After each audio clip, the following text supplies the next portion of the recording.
Hello guys, তোমরা সবাই কেমন আছো? আশা করি সবাই ভালো আছো। তো আজকের মতো একটা নতুন ভিডিও নিয়ে চলে আসলাম আমার এই রঙিল কলোনির। তো যত পাখি আছে তো সব পাখিকে আজকে হারিয়ে দিয়ে দিলাম, যেহেতু নতুন করে কলোনিটা তৈরি করেছিলাম।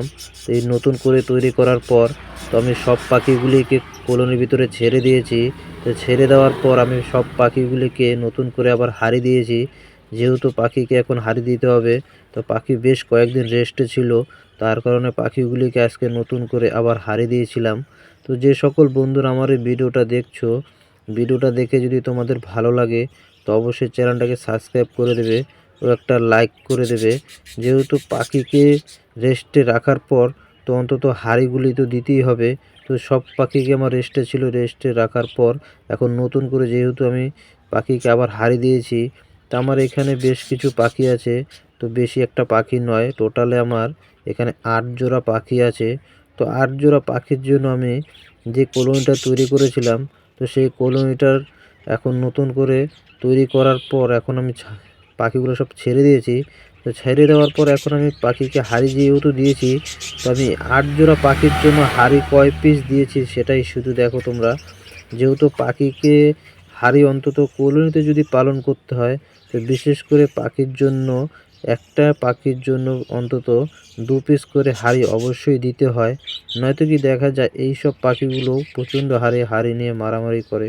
তো অতএব আমি 8 জোড়া পাখির জন্য টোটালে হাঁড়ি দেখো কতগুলো হাঁড়ি দিয়েছি।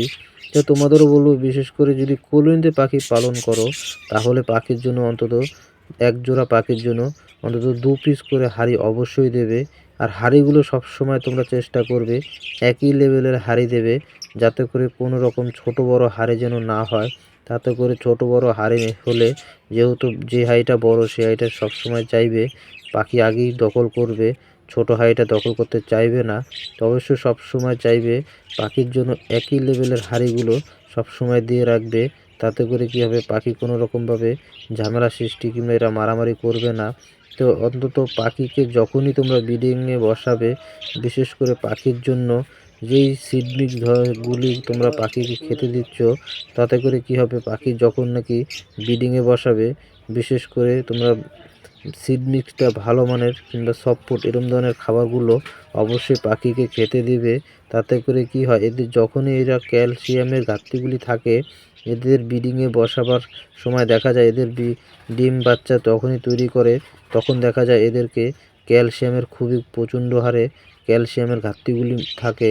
তখন এদেরকে ভিটামিন জাতীয় যে খাবারগুলো, শাক সবজি এইসব ধরনের জিনিস অবশ্যই পাখিকে খেতে দিতে হয়।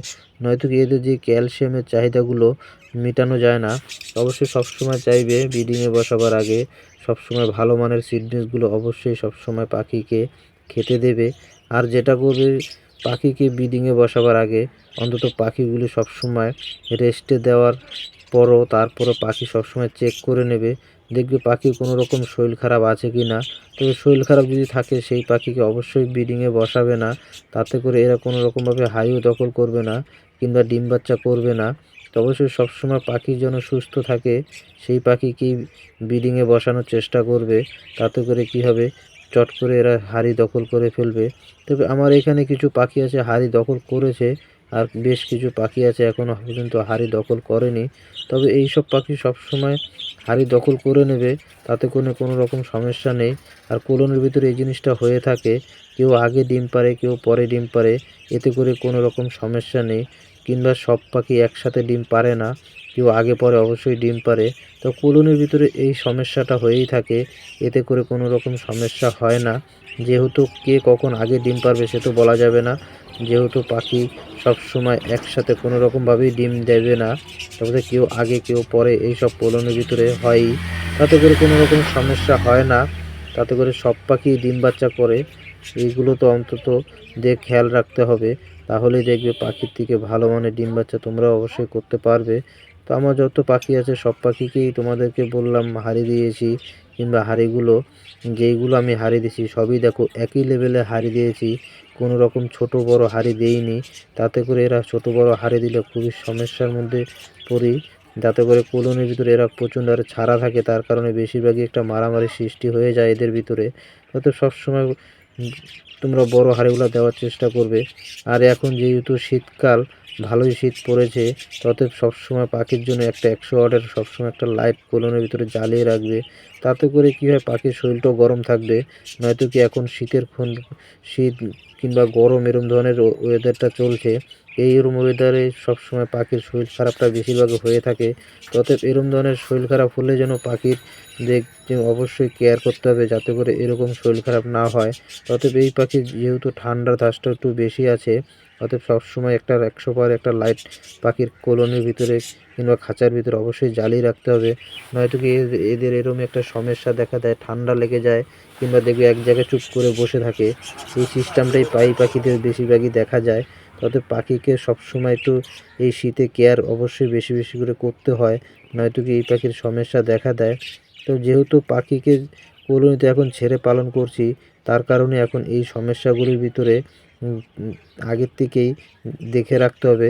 নয়তো কি কলোনির ভিতর পালন করলে অনেক রকম সমস্যাগুলি দেখা দেয়। যেহেতু পাখিকে ব্রিডিংয়ে বসাবার সময় এই সমস্যাগুলি যেন না হয়, তাহলে পাখি কিন্তু ভালো মানের ডিম বাচ্চাও করবে না। অতএব এইসব সমস্যাগুলি দেখে তারপরে পাখিকে তোমরা সবসময় ব্রিডিংয়ে বসাবে। আর ব্রিডিংয়ে বসাবার আগে যেইগুলো তোমরা ভিটামিন ক্যালসিয়ামের কোর্সগুলো করাতে হয়, তো অবশ্যই সেই কোর্সগুলো অবশ্যই করিয়ে নেবে। নয়তো কি পাখির যেই ক্যালসিয়ামের ঘাটতিগুলি থাকে, ভিটামিনের ঘাটতিগুলো থাকে, সবসময় ব্রিডিংয়ে বসাবার আগে এই কোর্সগুলো সবসময় করিয়ে নিতে হয়। নয়তো কি পাখির থেকে ভালো মানের ডিম বাচ্চা করা যায় না। তো অবশ্যই সবসময় এইগুলি দিক দেখে তারপরেই পাখিকে ব্রিডিংয়ে বসাবে, তাহলে দেখবে পাখি ভালো মানের ডিম বাচ্চা অবশ্যই করবে। যেহেতু পাখি ডিম বাচ্চা খুবই ভালো করে।